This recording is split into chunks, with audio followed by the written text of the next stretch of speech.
Salve, moçada! Sou o professor Grote de Geografia e Atualidades da plataforma do Professor Ferreto e agora aqui com você nas redes sociais para trazer uma retrospectiva 2023 com 5 fatos muito importantes, especialmente para quem acompanha os vestibulares e a prova do Enem. Vamos começar então?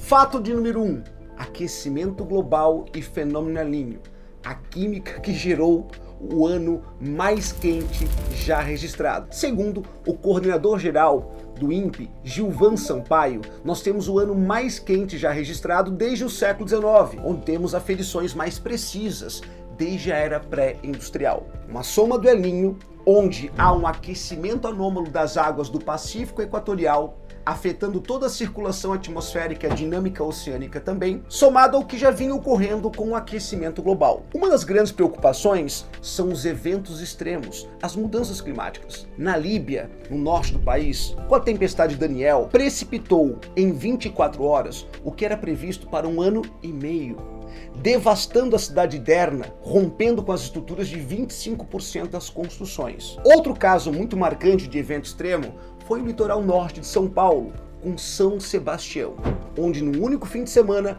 precipitou o equivalente ao verão anterior, o que gera grande preocupação. Como vamos nos adaptar?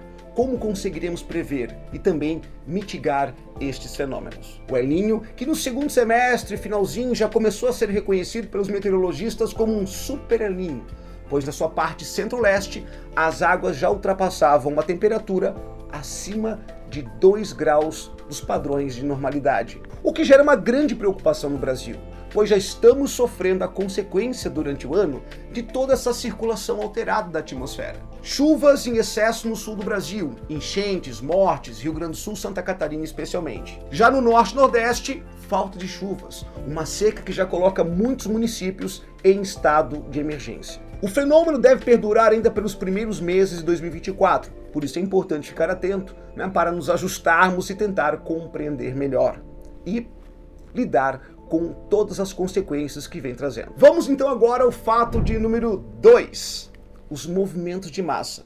Movimentos de massa, pode parecer estranha essa expressão, mas você que está nos acompanhando na plataforma, que está acompanhando os vestibulares, fique atento.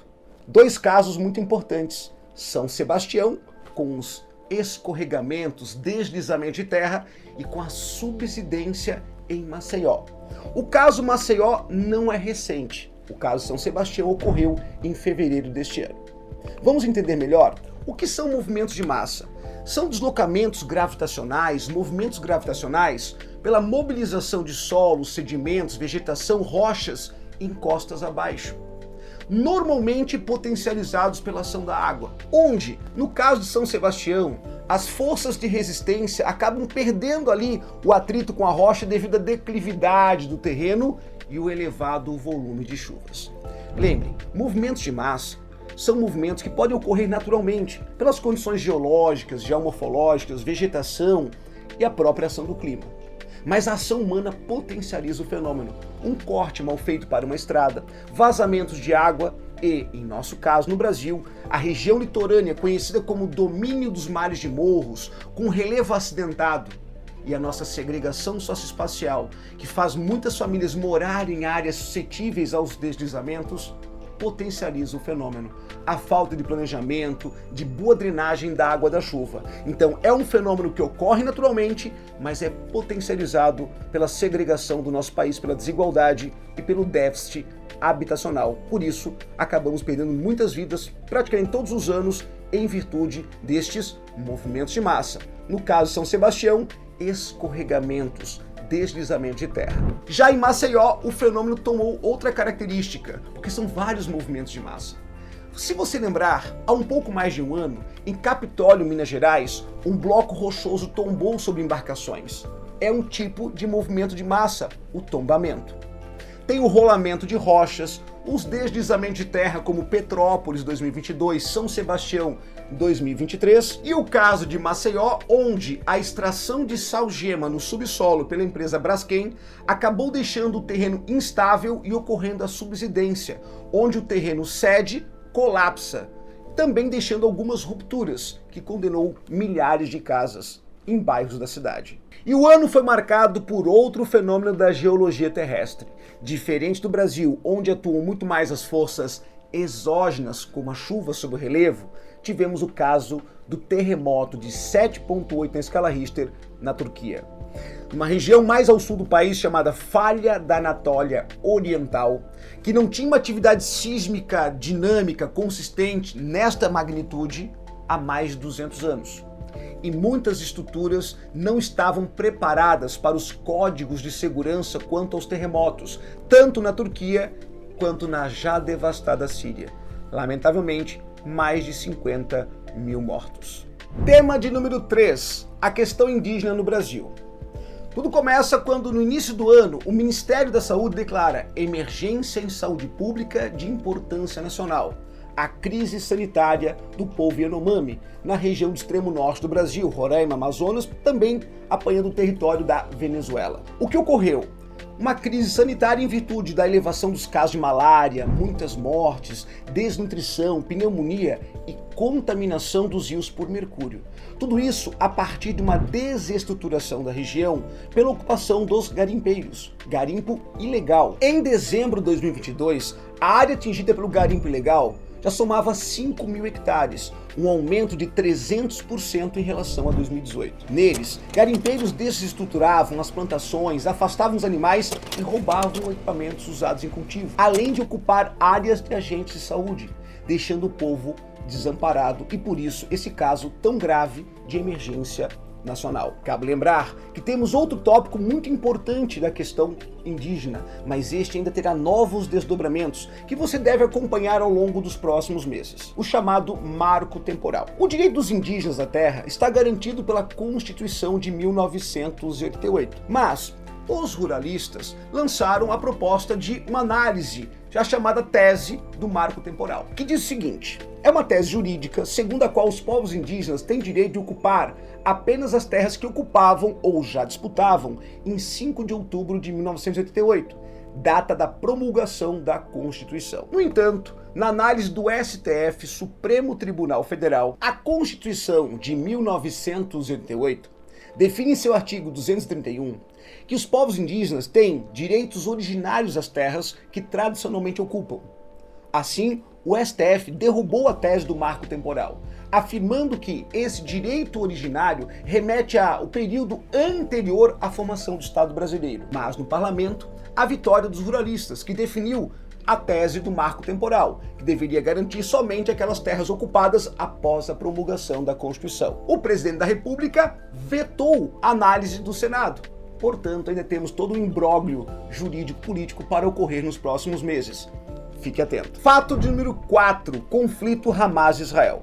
O grupo radical palestino Hamas, historicamente considerado pela União Europeia e Estados Unidos como um grupo terrorista, atacou o Estado de Israel, com foguetes pela via aérea e também ataques por mar e por terra com homens armados, deixando mais de 1.400 vítimas e muitos reféns. A reação do Estado de Israel aos ataques do Hamas, que ocupa a região da faixa de Gaza, foi de bombardeios ostensivos e uma forte ação militar do exército de Israel. Numa região densamente povoada e marcada também por muita pobreza. Temos mais de 2.100.000 habitantes num território de 365 quilômetros quadrados. Mais ou menos um quinto da cidade de São Paulo, um pouco mais, ou metade da cidade de Florianópolis. Os ataques não permitiram muitas vezes que as pessoas pudessem buscar refúgio. É uma área densamente povoada. E sua mobilização em um território tão diminuto e sem saída, nem pelo mar fechado e as fronteiras, não permitiu que pudessem buscar um caminho de fuga na condição de refugiados, levando a mais de 10.000 vítimas, destas 4.000 crianças. O que fez muitas organizações internacionais como a ONU estarem preocupadas com essa crise humanitária, sem rota de fuga, sem água, comida, energia elétrica suficiente e estrutura de saúde para suportar todos aqueles feridos pelo conflito. Há uma grande preocupação, por isso fique atento aos desdobramentos do conflito que ainda ocorre. Tentativas de cessar fogo, interferências do Conselho de Segurança, julgamentos, interesses outros externos à causa palestina ou à questão de Israel também geram outros desdobramentos para 2024. Por isso, fique atento, temos mais fatos por vir.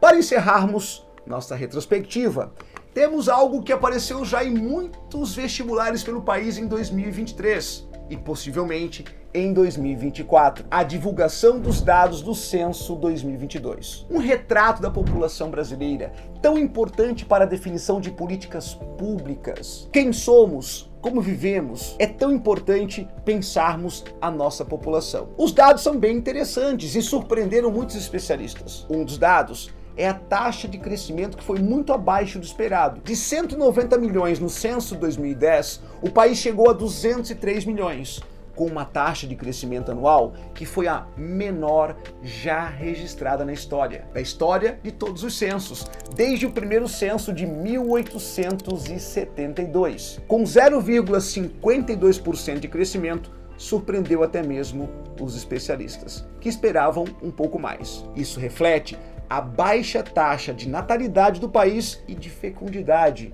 Fecundidade ou fertilidade, filhos por mulher em idade fértil, que já está em 1,6 filhos por mulher, se aproximando da realidade de países desenvolvidos, que fica na casa de 1,5 filho por mulher. Essa queda impacta diretamente nossa estrutura etária, cada vez menos jovens, reduzindo a base da nossa pirâmide e aumentando a proporção de idosos com a maior expectativa de vida. Um dado que chamou muita atenção foi que a população acima de 65 anos, nos últimos 12 anos, cresceu 57,4%. Então temos que pensar muito bem as nossas políticas para a questão previdenciária, para a questão da saúde dos idosos. Por isso eu falei, um retrato da população brasileira, quem somos e como vivemos e como vamos pensar as políticas públicas daqui para frente. A expectativa de vida, pela primeira vez, contou com o impacto da pandemia. Em 2022, havia uma estimativa, sem contabilizar o impacto da pandemia, que o país teria uma longevidade de 77 anos, mas na realidade ficamos com 75,5. Os homens com expectativa de 72 anos e as mulheres 79 anos, ou seja, houve uma queda na expectativa de vida do país. Cuidado, falamos que é a menor taxa de crescimento já registrada em todos os censos, mas você tem que pensar região por região. Por exemplo, a região do Brasil que é a menos populosa foi a que mais cresceu. A região Centro-Oeste apresentou a maior taxa de crescimento entre todas as regiões. Enquanto isso, Nordeste com uma taxa bem menor. Isso reflete um pouco do avanço do agronegócio na região Centro-Oeste, a maior taxa de crescimento populacional do país. Nos municípios, alguns dados que permaneceram. Temos uma grande concentração nas grandes cidades. 20 municípios brasileiros, os mais populosos, concentram 22,1% da população. 17 deles são capitais, o que caracteriza a chamada metropolização, ou seja, a concentração das metrópoles que vem da nossa história. No entanto, tome cuidado. Enquanto Brasília cresceu 9,6% em 2010 e 2022, algumas cidades, como Salvador, decresceu 9,6%. Goiânia, Centro-Oeste, que tanto cresceu, teve uma taxa de crescimento de 10,4%, acima da média nacional. Então, cada região merece sua atenção. Algumas cidades, como Porto Alegre, como São Paulo, tiveram crescimentos baixos. São Paulo, 1,8% de crescimento. Porto Alegre, uma queda de 5,4%. Então, fique atento. Regionalmente, pontualmente, cada cidade, o que aconteceu e o que isso representa. Cabe destacar, também temos aqueles municípios, os menores, como Serra da Saudade, em Minas Gerais, com 833 habitantes. Cabe lembrar que muitos dos municípios com menos de 10 mil habitantes, eles são maioria. Eles representam 44,8% de todos os municípios. Mas a sua população soma 12,8 milhões de habitantes. Ou seja, 44% dos municípios brasileiros têm aproximadamente a população da cidade de São Paulo. No entanto, as metrópoles, algumas cresceram, algumas decresceram. As cidades com menos de 10 mil habitantes, muitas decrescem. Agora, um dos destaques do censo, para encerrarmos aqui nossa retrospectiva, é o crescimento das cidades médias. Cidades que apresentaram um ritmo de crescimento muito acima das metrópoles, relativamente, e muito acima das cidades pequenas. Por isso, também enfrentam alguns desafios, pois a população cresceu acima da média. Como o setor público vai lidar com tudo isso? Valeu, moçada! Fechando o nosso ano 2023, às vezes com notícias difíceis, notícias que exigem nossa atenção, às vezes com notícias que fazem pensar, que fazem refletir e pensar o melhor para o nosso país, como os dados do censo, para projetarmos o nosso futuro. Forte abraço e um grande ano 2024 para todos vocês. Valeu! Tchau, tchau!